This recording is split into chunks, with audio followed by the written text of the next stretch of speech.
Your career took you on a crazy path after high school. It was like every young and up and coming surfer's dream to be able to live in the tropics and surf every day, great waves. I just remember thinking, I was like, hey, if this guy can handle that pressure where the customer's right in your face, he's going to do a really good job dealing with people who are upset that their air conditioner's broke. He's like, hey, we need to see you in the office. So I'm like, oh my goodness, what have I done wrong already? I haven't even had enough time to do anything wrong. Tim and I have a really funny story of one of our technicians went to a home in Neptune Beach and the tenants had a massive weed growing operation. I'm calling the guy that I'm putting on, I'm like, oh my goodness, we got a great one, man. We're about to fix this guy's, like, pretty much his whole life.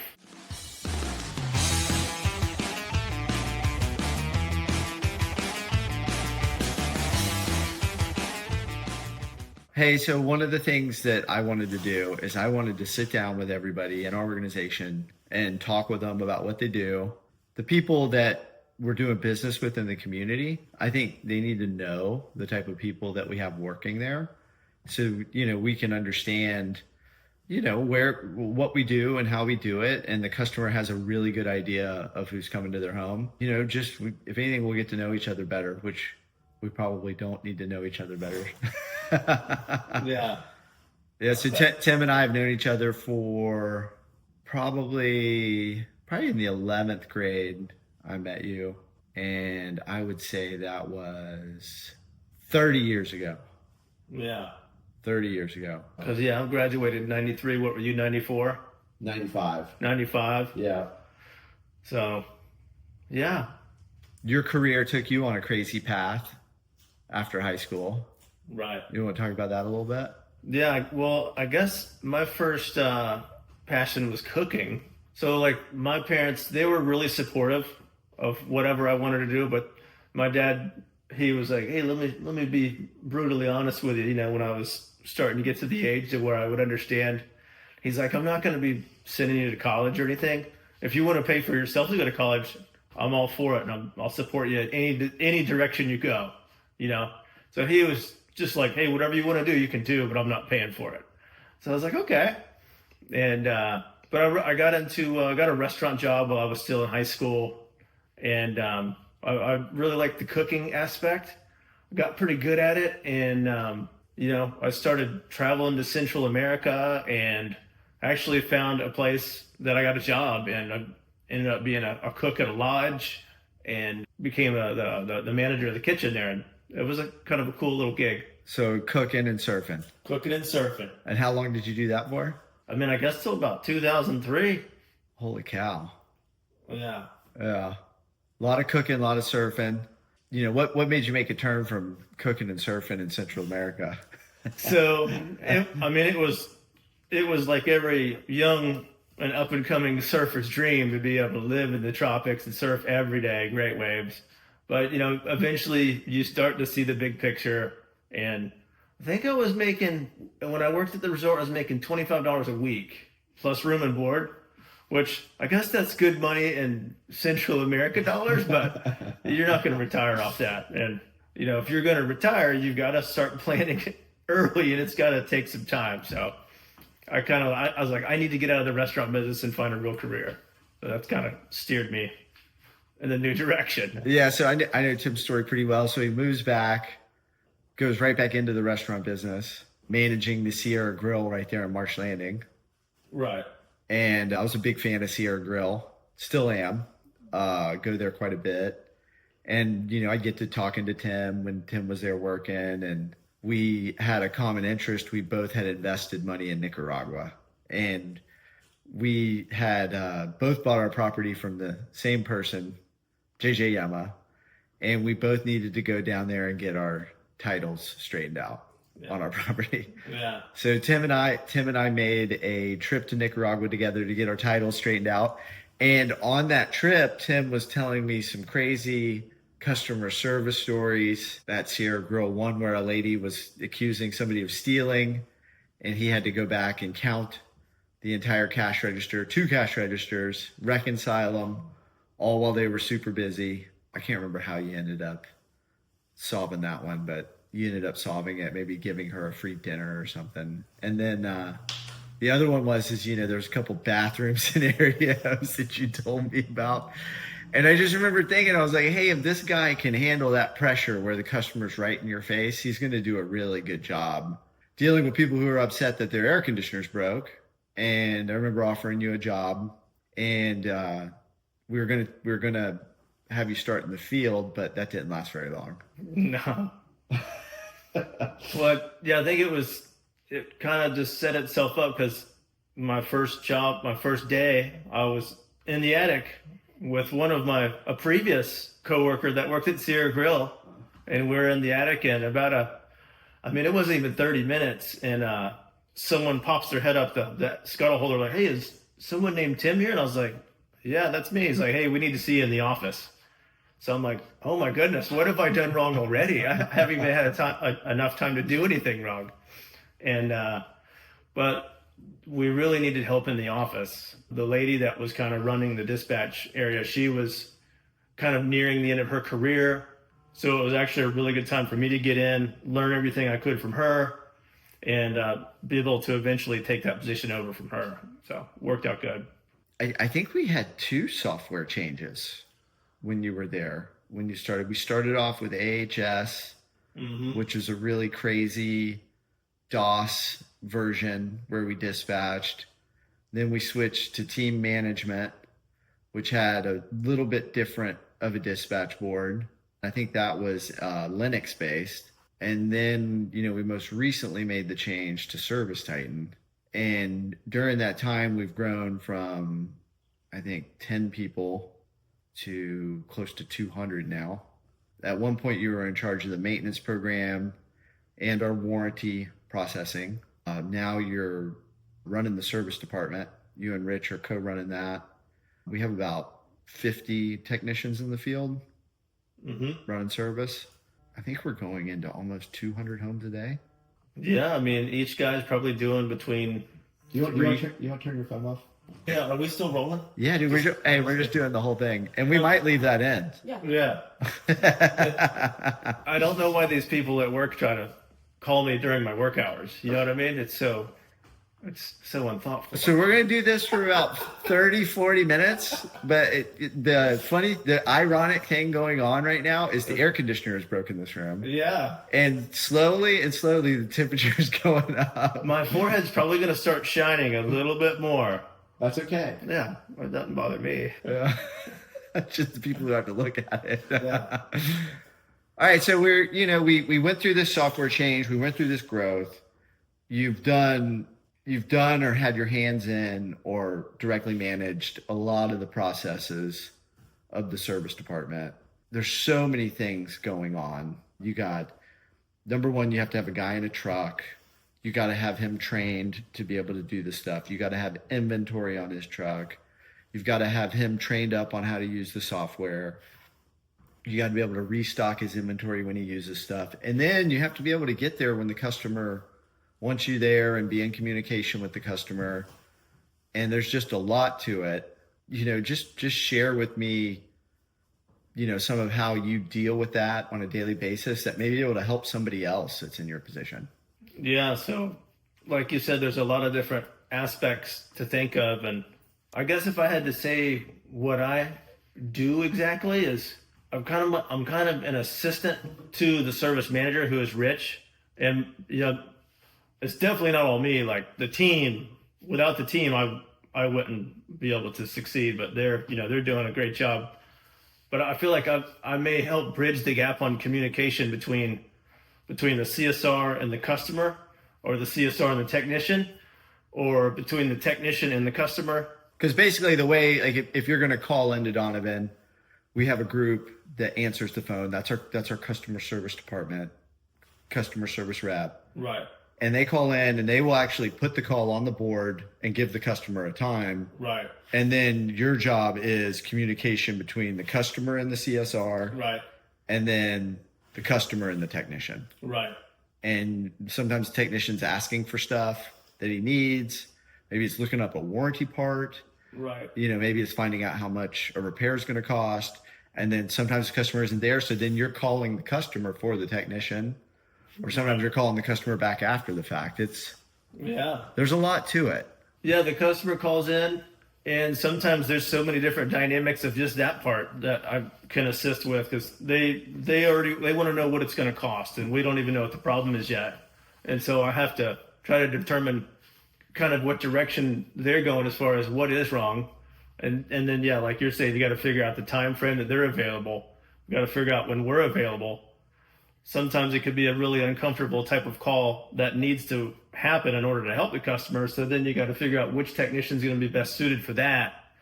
Sometimes even the technician who's best suited for that, you still have to kind of talk with him and ease him into it, to make it so where it's something he understands and feels confident going into. Just to name a few things. Well, let's break it down. You're dealing with three people.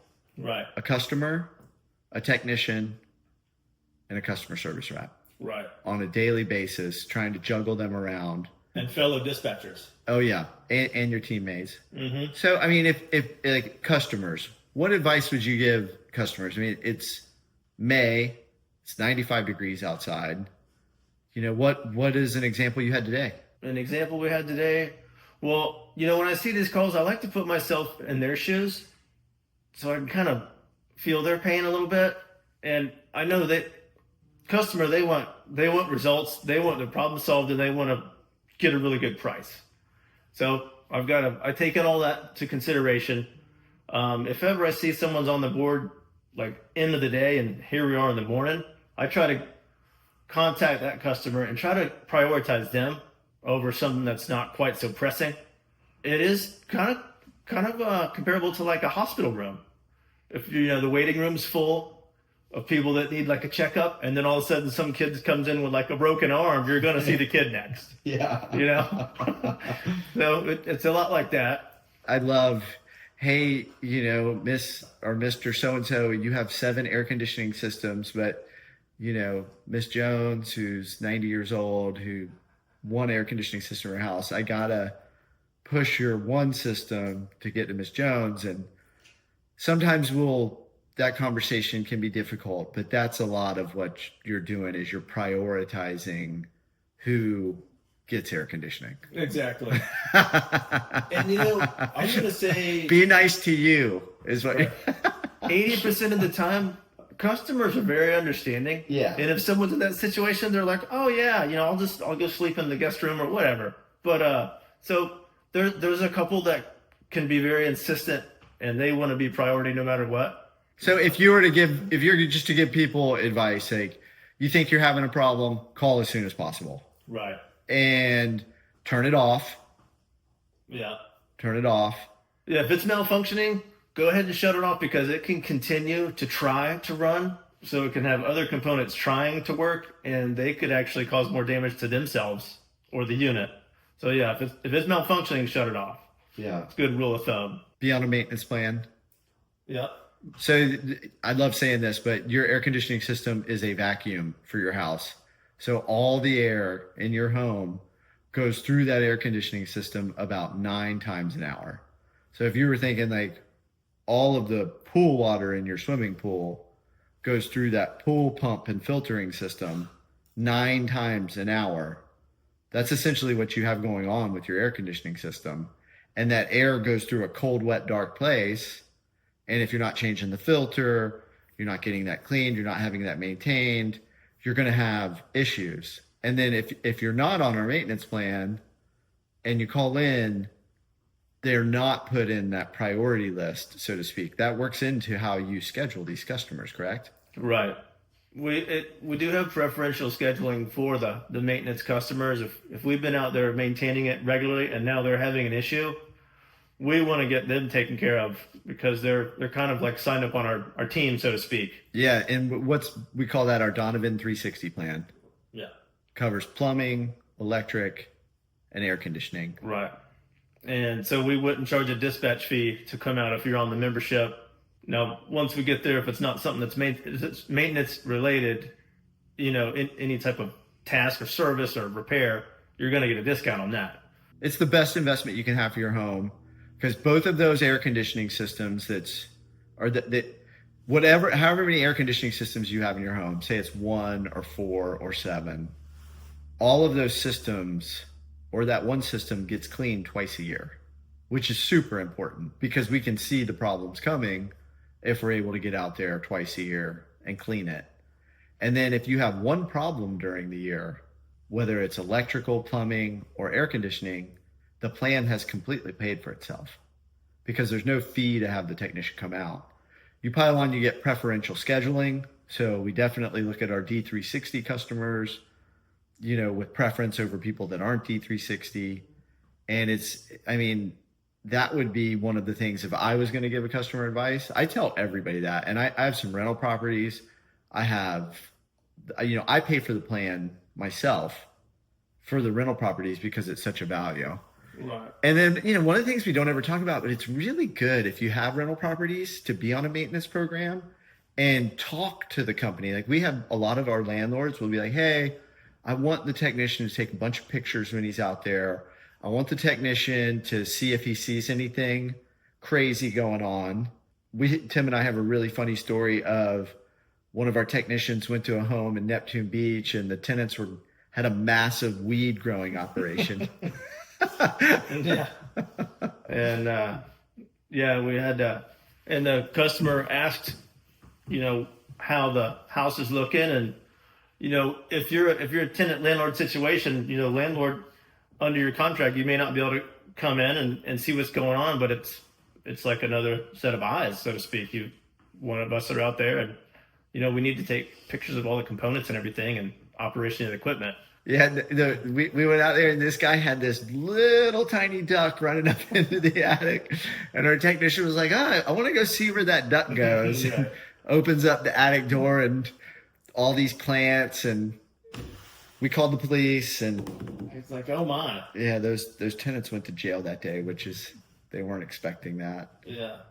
That's a pretty crazy example, but there's tons of other examples of just little things we find.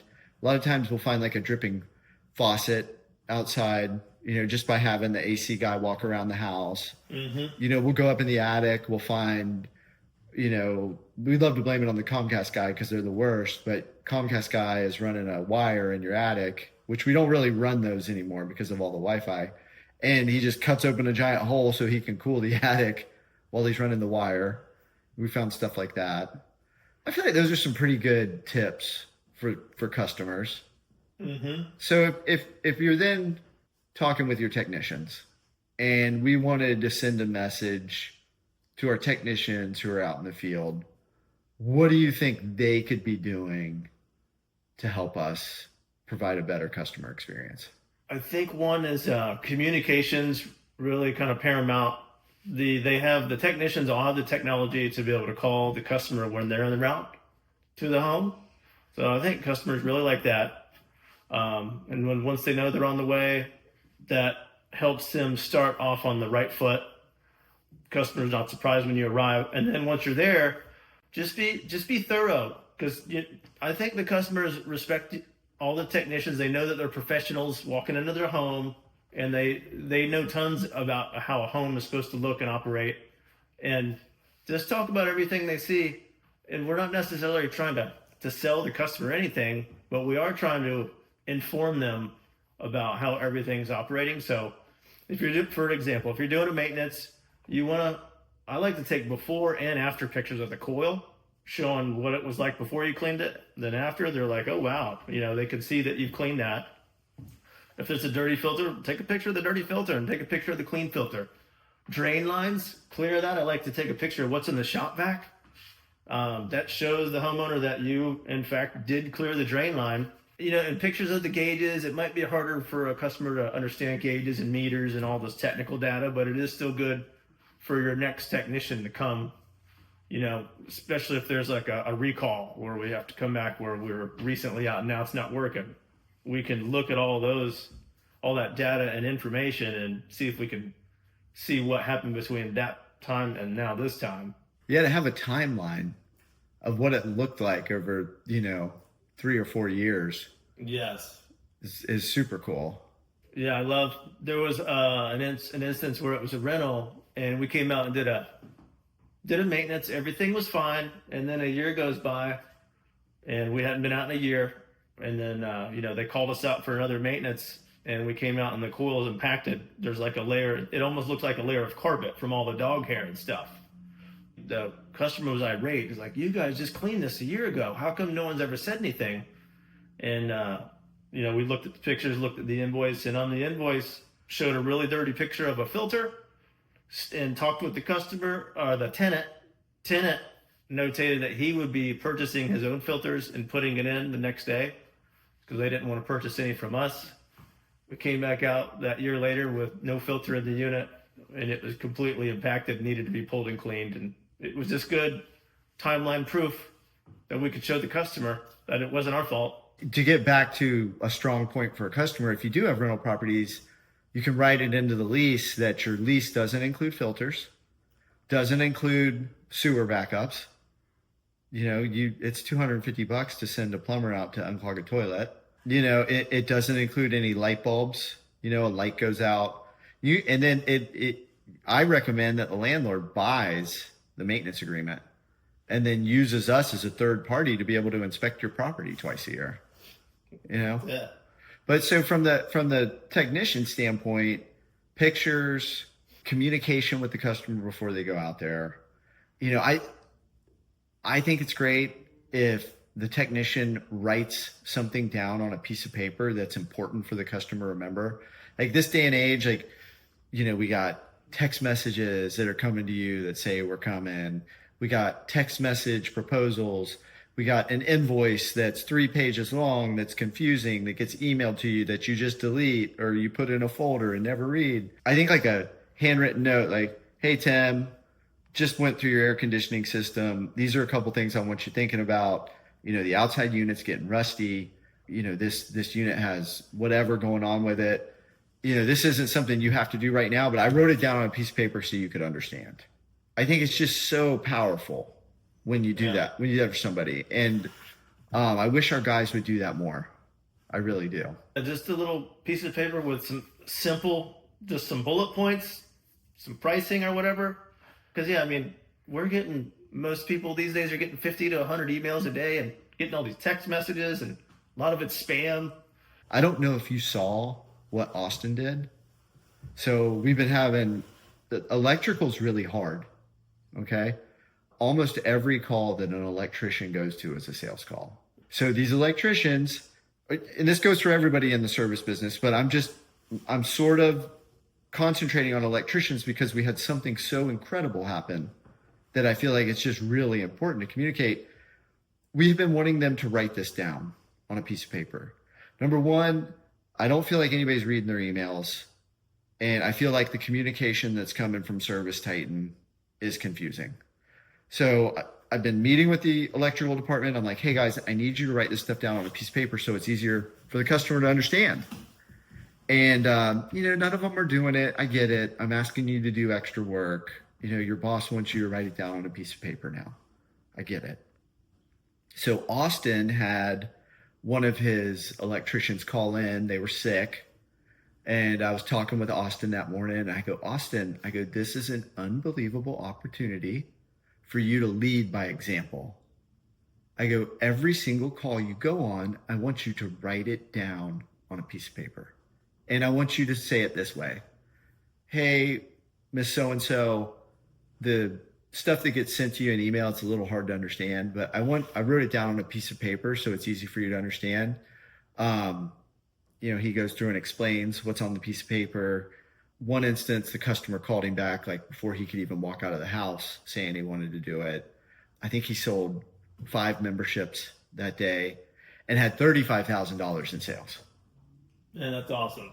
It was the highest one-day sales, I think, ever. And it's definitely our highest membership in electrical by one person. And it was really, really impressive. Really impressive. So my communication to our team is what's coming from Service Titan is confusing. People are not reading their emails. They're deleting them. Let's do something really kind and write down our communication on a piece of paper. And I'm not getting you to try to sell something. I just want you to write something down so the customer knows it's important. It's kind of like your observation. Hey, I was here. I've noticed a couple of things. I just wanted you to check this out. Do you have any questions?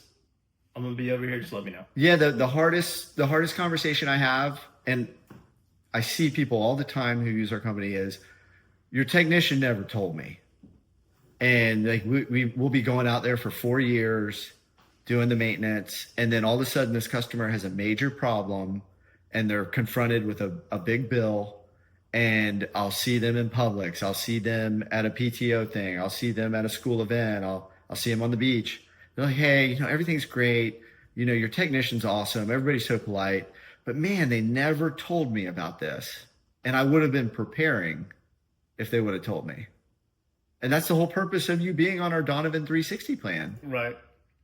And the funny thing about telling them is, if you tell them on every single service call, but you don't write it down, you never told them. Yeah. Because if it's not written down, there's no way to prove it. And not that we're trying to prove someone wrong, but if it's not written down, we have no evidence that you said it. The customer, they could have been having a rough day or thinking about being at work or their kids at school, and you said something and they didn't even hear it. Yeah. So, yeah, write it down. We sat very close to each other for a long time in an office. we were on the phone constantly, 12 hours a day for at least 5 years. At least. Yeah. We know the pain that you go through as a human being when somebody calls in and it's hot and they want it fixed right away and they're yelling at you on the phone. If we were going to communicate our experience as being customer service reps as we once were, what are some of the tips you'd want to give these people for dealing with customers on the phone? I want to say that you're one of the best I've ever heard on the phone. I'm flattered. I find it hard to believe. We've got some really good CSRs, and I've heard some of the phone calls, and it's really impressive what they're doing. One thing that I do is, you first off, you got to listen. People hate when they call and they feel like someone's not listening to them or they're being spoken over. But, everything depends too. Sometimes you have to kind of interrupt someone or they'll go on and on and on. But just listen to them. And then once you get a chance to talk, try to start taking control of the conversation. It settles them down. It helps you both focus, and, you can get all the pertinent information really quickly. And, a lot of the people, they don't want to repeat themselves. So, you can have an irate customer. All of a sudden you've taken control of the conversation. You got all the information, and you're finishing it off with good news, is that we're going to be coming out shortly or as soon as possible. So when you say take control of the conversation, what you're not meaning like, hey, shut up, I'm talking now.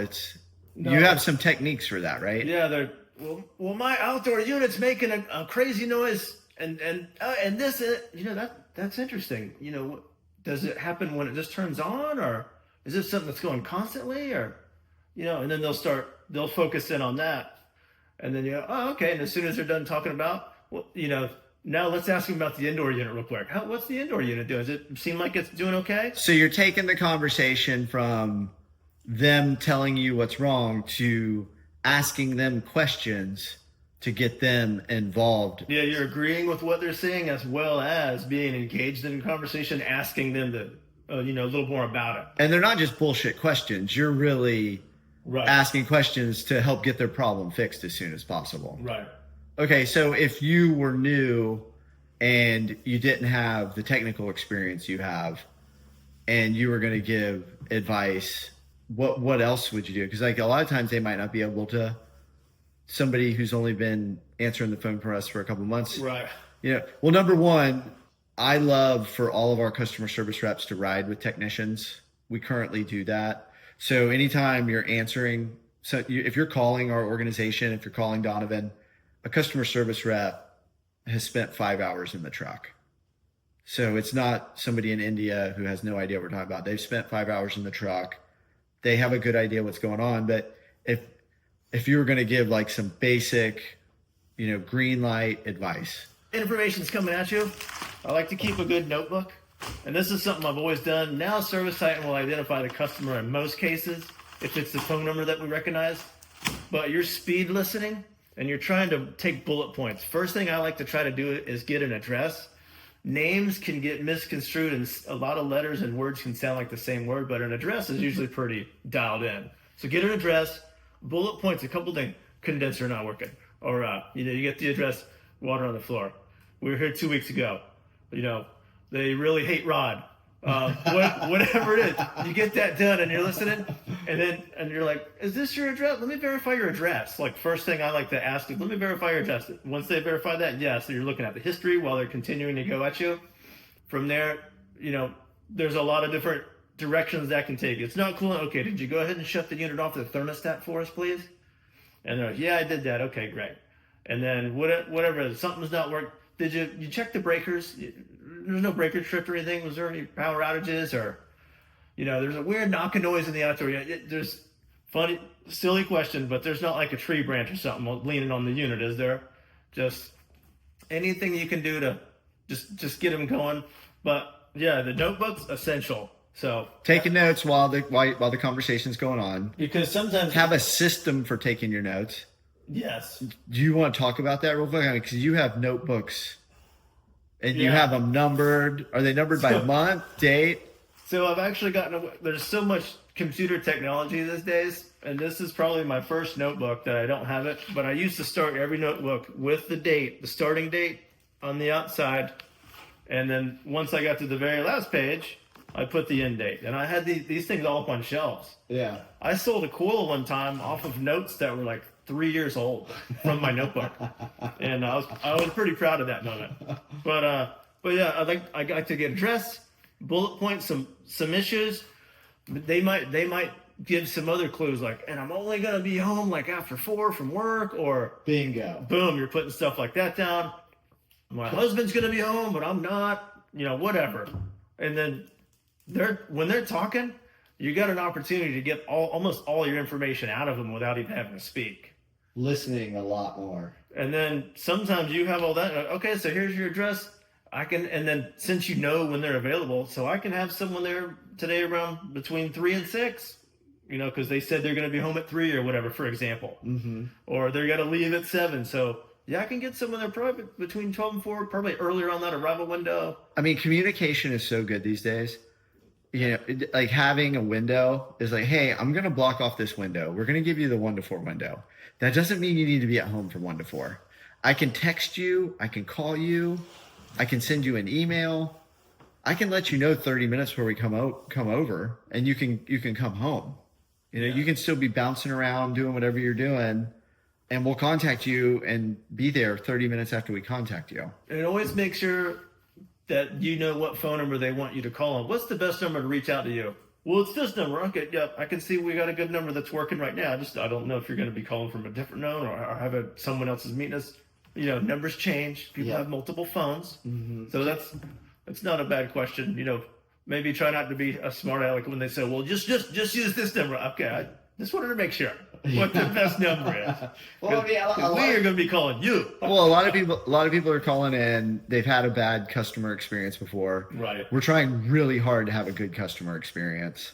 It's just so important when that phone. Nothing happens until somebody answers the phone. We do have a scheduling bot that people are using more and more. People are getting more used to the fact that you can use apps to schedule and computers to schedule, and they work really good. But I would probably say 80 to 90% of the population still wants to make a phone call. Yeah. And speak to somebody because they want to know what's getting done today. Yeah. And, back to advice for the CSRs. So like you said, probably for like 5 years, me and you sat in the same room with just like 2 cubicles with a little divider. And anytime I ever had something I couldn't figure out, I would have to pass the phone to you or to Kyle, and I wouldn't answer another phone call if at all possible, and I would listen word for word and just figure out how you figured it out. So same with Kyle. I'd be like, man, I think I know what to do, but I'm kind of wondering what you would do in this situation, and I would just listen. I think it would be really good if we have some of those hard conversations. We listen to those as a group. So what I would say, my advice to any CSR, if you've got one where you can't just simply schedule it and get it and unassigned, and they're asking you all these silly questions, I'm more than happy to pick the phone up, or, Jason, Rich, anyone, but just make a little note and go back and listen to that phone call, and you are going to learn so much, and it's going to help you. It's going to help your day by listening to how we just do a couple of these little things. Maybe let's set something up where the CSRs send us one where they weren't able to answer it, and then we can go back and we can learn that as a group with the team. That'd be fun. Yeah. Where are the most air conditioners in the world? Well, where's the hottest part of the world? The equator. Okay. I would say the equator. So you would think it'd be the equator, right? No. No, it's not. I think 1% of the population of humans on the equator actually have air conditioning. Really? I think the majority of the air conditioning usage and ownage is China, the United States. I think you got like Brazil and stuff has a couple, but I mean, there's a ton of countries who don't even have it at all. But like, here's a funny little comparison. India, they've got over 1 billion people. Billion. The United States has what, 400,000? 400 million. 400 million. 400 million. And most of the U.S. has AC, but only about 25% of India has air conditioning. The rest of the people don't even have it. Let's go open an air conditioning company in India. So 3 times as many people in India that lives in the United States don't even have air conditioning. It's pretty interesting, man. It really is. Yeah. It really is. It's a really good business to be in. It's not easy. It's really hard. And we definitely aim to do good customer service and get an HV issue solved as quickly as possible. But we're all really lucky to be able to have air conditioning and electricity in our homes. Is another way to look at it. There is a book over there, the Dale Carnegie book. Both you and I went through that training. If there's one thing in that book that you'd like to say relates to what you do and you use it on a daily basis, what is it? Oh man, just I guess like I kind of mentioned it before, but you got to listen to people and really you got to put yourself in their shoes, and you got to get genuinely interested in what they're talking about, and that'll go a long way. I've seemed to find that. Like really listen to them. Yeah, you really listen to them, because Don't just listen to them so you can speak. Yeah, like one of the best things that I do, the most rewarding for me, is I get the CSR passes me the phone call, customers irate. They've been just running through it with all these different companies. No one's listening to them. And I just really listen to what's going on. Sometimes they've got multiple issues going on. Sometimes HVAC and airflow, things wrong with their house, electrical thing, plumbing, whatever. And just figure out who the best person to send to get them fixed. And sometimes I'll get it all set up. And as soon as I get off the phone with them, like I'm excited at that point. I'm calling the guy that I'm putting it on. I'm like, oh my goodness, we got a great one, man. We're about to fix this guy's, like, pretty much his whole life. So I tell him everything I can do, and I'll get this guy, or sometimes multiple technicians who are going to be doing different departmental issues they're going to solve. And we'll just get it totally resolved. And then, a couple days later, those technicians will call me and they'll tell me how everything went. And, it just totally changes these people's outlook on things after they no longer have to worry about what was bothering them, and they can just get on with regular life and enjoy themselves. So those are fun ones there. That's awesome. Tim, is there anything else you want to talk about? That's it. Okay. That was fun, dude.